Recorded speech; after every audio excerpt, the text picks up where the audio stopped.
अस्सलामुअलैकुम दोस्तों, मेरा नाम आसिफ खान और आप देख रहे हैं इंडियन मुस्लिम। दोस्तों, हिंदुस्तान का इतिहास बिना मुगलों के कुछ भी नहीं है।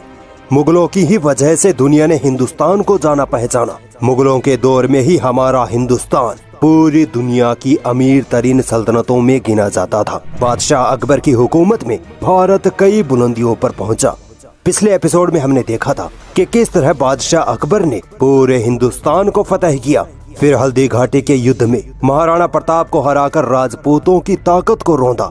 हमने देखा था कि अकबर ने अपनी हुकूमत में सारे धर्मों को खत्म करके अपना खुद का नया धर्म बनाने की कोशिश की थी, जो कि असफल रही।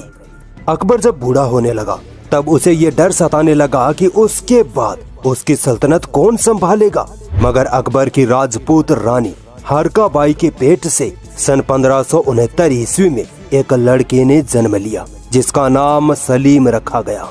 अकबर अब बेफिक्र हो गया कि आखिर मेरा जानशी आ गया है। अकबर अपने बेटे सलीम, जो कि आगे चलकर बादशाह जहांगीर बनेगा, उसको बचपन से ही बादशाहत के लिए तैयार करना शुरू कर देता है। खूब पढ़ाता लिखाता है, खूब फौजी तरकीबें सिखाता है। मगर वो कहते हैं ना कि अमीर बाप की औलाद लाड प्यार से बिगड़ ही जाती है। बस शहजादे सलीम के साथ भी ऐसा ही हुआ। इसी लाड प्यार के कारण इतिहास का सबसे बेवड़ा गंजेड़ी चरसी और लड़कियों में पड़ा रहने वाला बादशाह बन बैठा जहांगीर। शहजादा सलीम जब जवान हुआ तब उसे लगने लगा कि बादशाह अकबर अब बूढ़ा हो गया है, इसीलिए उसे सल्तनत का नया बादशाह बनना चाहिए। शहजादा सलीम अपने बाप बादशाह अकबर से सीधी टक्कर तो नहीं ले सकता था, इसीलिए नीचे नीचे काम करने लगता है, अपने खुद के नाम के सिक्के चलाने लगता है। जब अकबर उसे किसी फौजी अभियान का हुक्म देता तो वो उसे इग्नोर कर देता। यानी कि अब शहजादा सलीम अपने बाप अकबर की नाफरमानी पर उतर आया था। अकबर भी सलीम की हरकतों से तंग आने लगा था, मगर इकलौते वारिस को ज्यादा कुछ कह भी नहीं सकता था। लिहाजा 1605 ईस्वी को जब अकबर की मौत हुई तो शहजादा सलीम जहांगीर के नाम के साथ हिंदुस्तान की मुगलिया सल्तनत का चौथा बादशाह बना।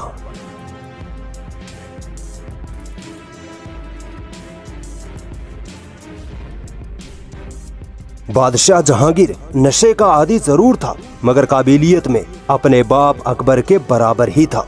मगर एक औरत के चक्कर में अपनी काबिलियत दुनिया के सामने जाहिर नहीं कर सका।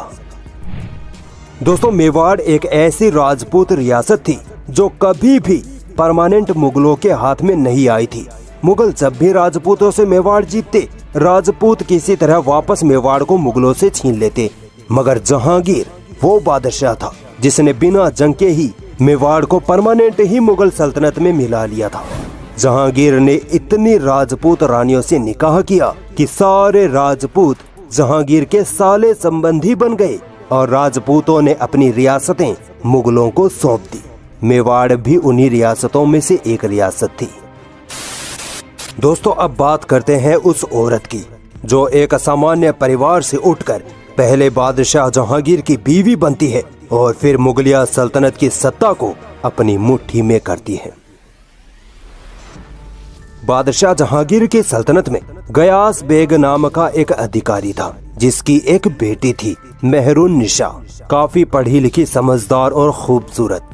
गयास बेग मेहरुन्निसा की शादी एक मुगल सेना अधिकारी अली कुली के साथ कर देता है। अली कुली अकबर की हुकूमत में जहांगीर के साथ फौजी लड़ाइयों में साथ रहता था। कहा जाता है कि एक बार अली कुली ने अपने हाथों से एक शेर को मार गिराया था, इसीलिए जहांगीर ने उसे शेर अफगान का लक़ब दिया। बादशाह जहांगीर 1607 ईस्वी में अली कुली और मेहरुन्निसा को बंगाल भेज देता है और वहीं अफगानों से लड़ते हुए अली कुली मारा जाता है। बेवा मेहरुन्निसा को महल लाया जाता है और बादशाह जहांगीर की मां की खिदमत में लगा दिया जाता है। चूँकि दोस्तों मेहरुन्निसा काफी पढ़ी लिखी समझदार औरत थी, इसीलिए जल्द ही महल में अपनी धाक बैठा लेती है। एक बार बादशाह जहांगीर मीना बाजार में घूमने गया था, वहीं मेहरुन्निसा यानी नूरजहां भी थी। बादशाह की नजर जैसे ही मेहरुन्निसा पर पड़ी, बादशाह जहांगीर उसकी खूबसूरती का दीवाना हो गया। यहीं से जहांगीर और नूरजहां की मोहब्बत की दास्तां शुरू होती है और इसी नूरजहां के लिए जहांगीर ने अपनी बादशाहत तक कुर्बान कर डाली थी। 1611 में जहांगीर मेहरुन्निसा से निकाह कर लेता है और मेहरुन्निसा को नूर जहां यानी दुनिया का नूर का लक़ब देता है। दोस्तों, नूरजहां मुगल इतिहास में पहली ऐसी औरत थी जो इतनी ताकतवर बनकर उभरी थी। इससे पहले कोई और औरत मुगल राजनीति में इतनी प्रभावशाली नहीं थी। यही वजह थी कि बादशाह जहांगीर धीरे धीरे अपनी बादशाहत अपनी बीवी नूरजहां को सौंपता चला गया। नूरजहां इतनी ताकतवर हो गई थी कि वो धीरे धीरे मुगल अधिकारियों को फरमान सुनाने लगी। बादशाह जहांगीर के नाम के साथ अपने नाम के भी सिक्के चलाने लगी। सल्तनत में ये आम हो गया था कि अब नूरजहां ही बादशाह है, मगर इसका मतलब ये नहीं था कि जहांगीर को कुछ भी पता नहीं था। हाँ, बस वो नशे में डूबा रहता था।